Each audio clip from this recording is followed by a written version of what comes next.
Today I'm going to talk to you about the Star card. And this card has some really beautiful keywords. So you have hope, you have restoration, renewal, faith, love, tranquility, peace.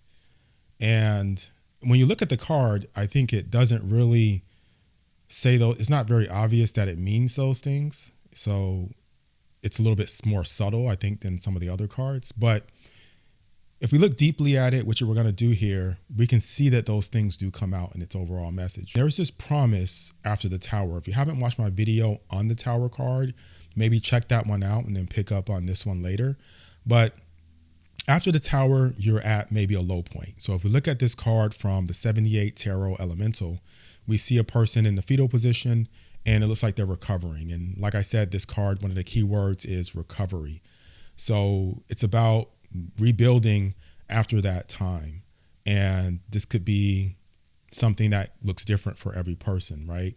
It could take more time, or maybe it's not going to be a linear pathway to renewal. There might be some ups and downs or different circumstances for different people. But I think overall, we all kind of start out at a point where, okay, we're at the bottom and what do we do now? So there are a few things that came up.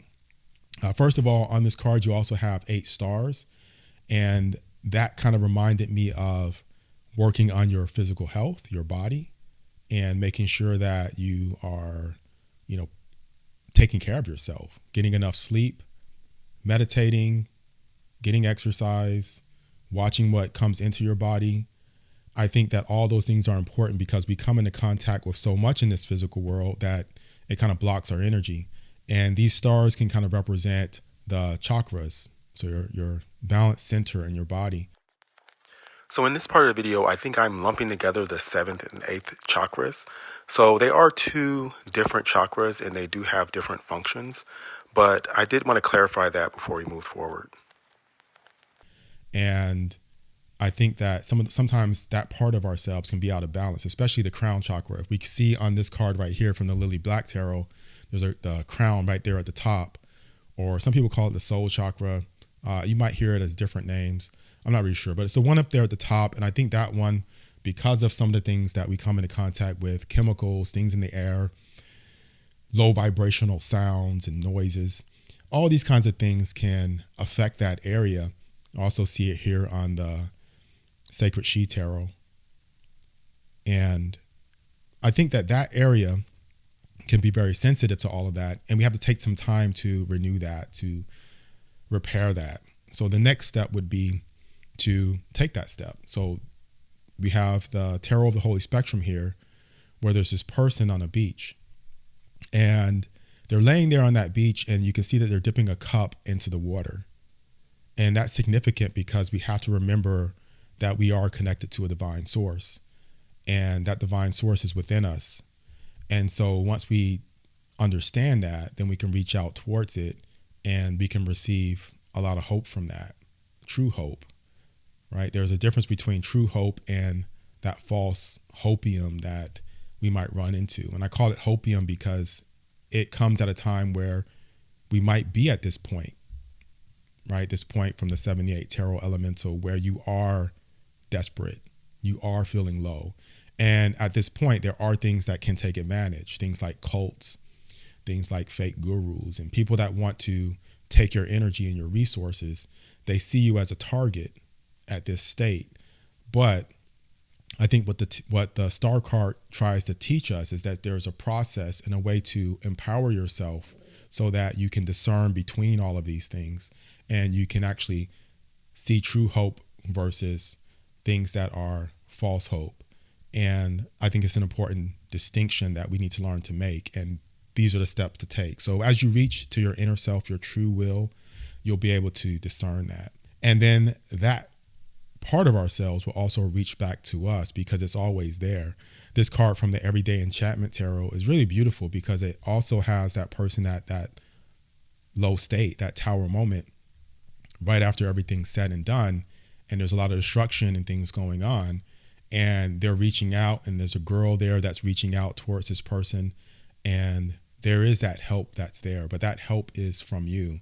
It is the help you receive is still coming from yourself in a way, because you're not just coming from your ego self, your character, you're also tapping into your divine inner self. If we go back to this card right here from the Tarot of the Holy Spectrum, it reminds me of something that I heard not too long ago. And it was about how, there's this divine part of us, and it's kind of like the ocean. So it comes onto the shore, and when it comes into contact with the beach, there's this chaos there, there's this roughness there, and some of it gets left on the beach. And it's almost like this person was a part of it that was left on the beach, and it's reaching back out to that ocean. You are a part of it. And I think the world tries to teach us that we are these broken things that need to grow and learn and be better. But that's not the case. We are whole. We are complete.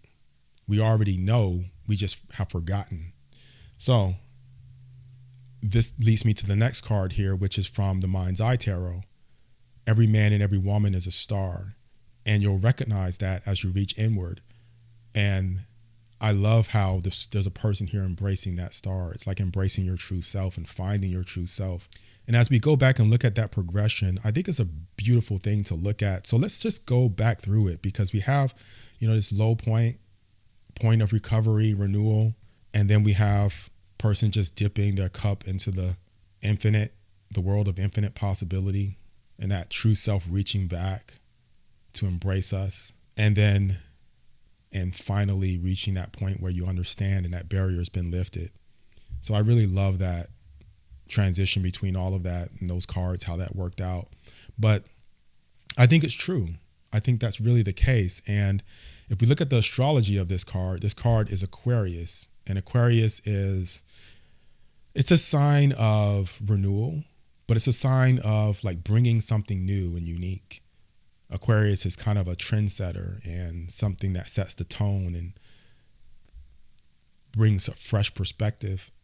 And if we think about the mythology of it, Aquarius was the water bearer. It would bring water to the gods when they were doing their work, so to replenish them and renew them. And I think that fits with the message of this card. So if we look at the foundation of it, because this card is Aquarius, and we see the person pouring the water in the river, we kind of get that understanding of renewal and restoration. Not everything in the world is meant to deceive or be a trickster.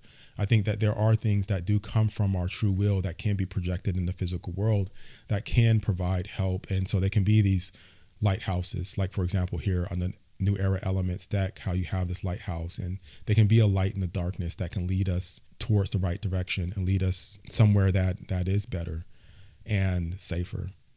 And it's not trying to really take our energy or harm us in any way. And I love this card from, I think it's the Romantic Tarot or Romance Tarot. I'll put the name up, but it shows a couple, and it shows a compass there.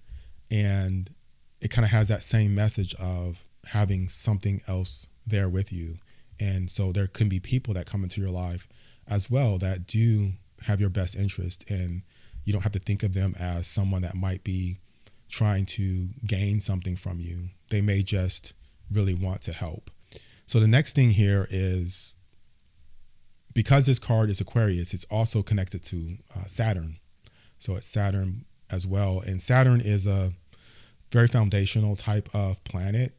And it comes from, well, its name is Saturn, but it's also Kronos, which is a deity. And so this is Father Time. The word Kronos is the foundation of the word chronological. I talked about this before, but I just wanted to kind of mention that and set the foundation for what I'm saying here.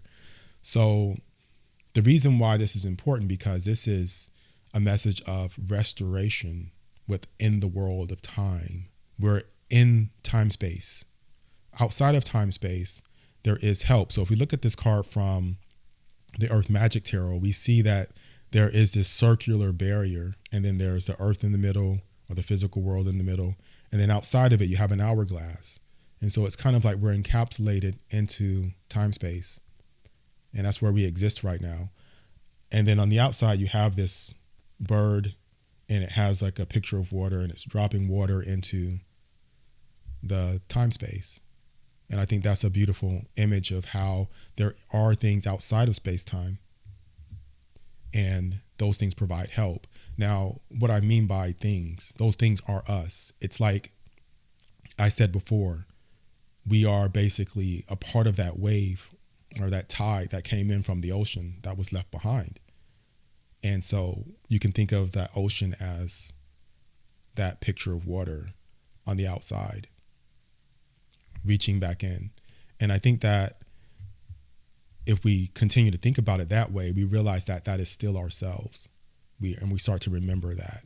And that bridges that gap. It is that connection. A lot of times, especially if you look at the Thoth card, I'll put that image up. The lady on the Thoth deck is kind of like a bridge between those two worlds, kind of bringing things back and forth. But there is a strong divine feminine aspect to this card. And I think that's really important to hammer down here, right here at the end. So we are stars, and I mentioned that in my previous videos. Aleister Crowley has this in the Book of the Law. But what I didn't mention before is that phrase, every man and every woman is a star, was first said by a goddess in the Book of the Law. And that goddess name is Nut. So the divine feminine has a huge role in all of this. Let's go back a little bit further. So in 1904, Aleister Crowley went to Egypt. And in Egypt, he took his wife with him. And one of the things that we overlook is that his wife was actually the one that kicked all of this off. So his wife was not really big into the occult world, but when they went into the pyramids in Egypt, she was the one that channeled the deity that spoke to Aleister Crowley. He couldn't do it.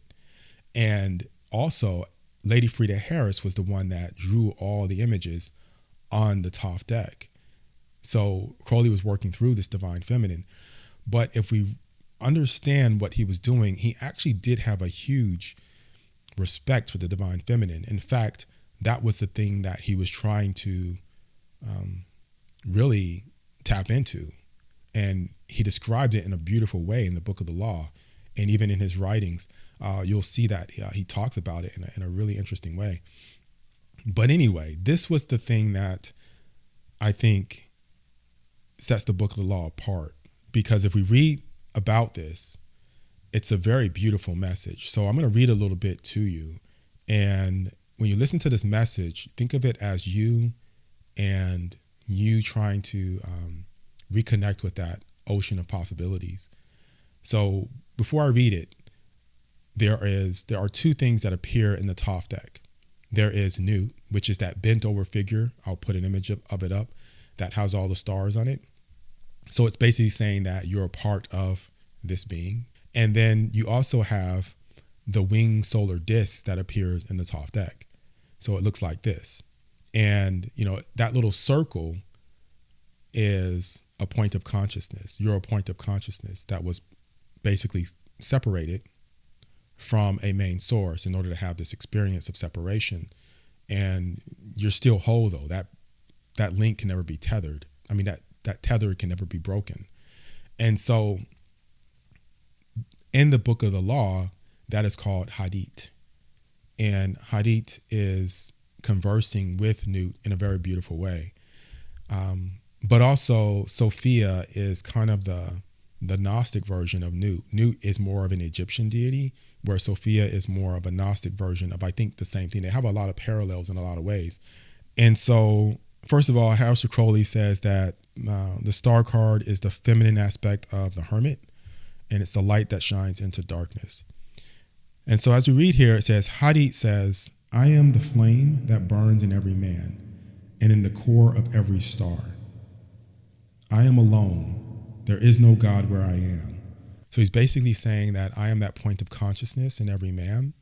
I am the thing that's connected, but also I'm at a low point.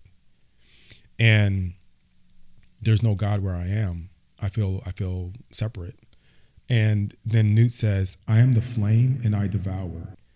And then she says, to me, basically saying, come to me.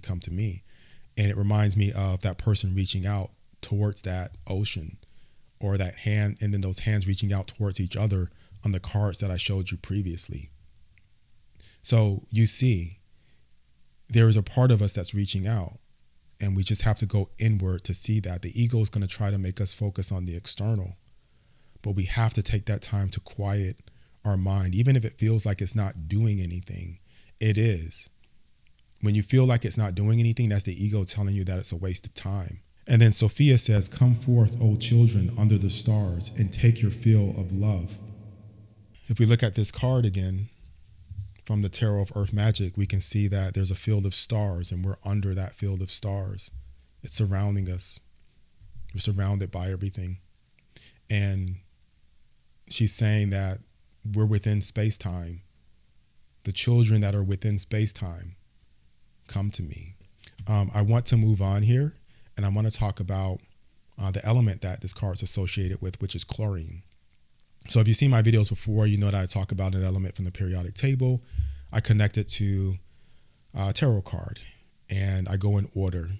So number 17 is chlorine, and it's connected to the star card. So chlorine is one of those elements that had a low point, and it was used in wars during chemical warfare. And it was very destructive, and it had a lot of toxic qualities to it. It was used in the wrong way. It was grasped in a way that was outside of its divine purpose. And I think that sometimes we, in the past, have seen things that have been distorted, and we've been exposed to that with religion, systems, and things that have taken the idea of hope and distorted it into this hopium that wasn't really good for us and was toxic. And so over time, chlorine was transformed, and now it's about mainly renewal. You use it to disinfect. We use it to remove stains, to make things white and bright again and shine like stars. That yellow color of chlorine resembles the stars. It makes me think of that purity. And I think that chlorine also reaches out. It's one of those cards that is very much trying to gain something. And what is it trying to gain? Something that deals with the number 8. The number 8 drives everything. It's a number of stability within the periodic table. The exterior of the atoms want to have 8 valence electrons. And so chlorine has 7. There's that one that's missing. Just like with some of us, that crown chakra, that 8th one, it's missing. And so it has to be incorporated back in. So once you gain that, there's a certain stability. Then you'll move forward, then you'll reach out. And so this is just a little bit of alchemy that I wanted to infuse into this video. Hopefully that message will resonate.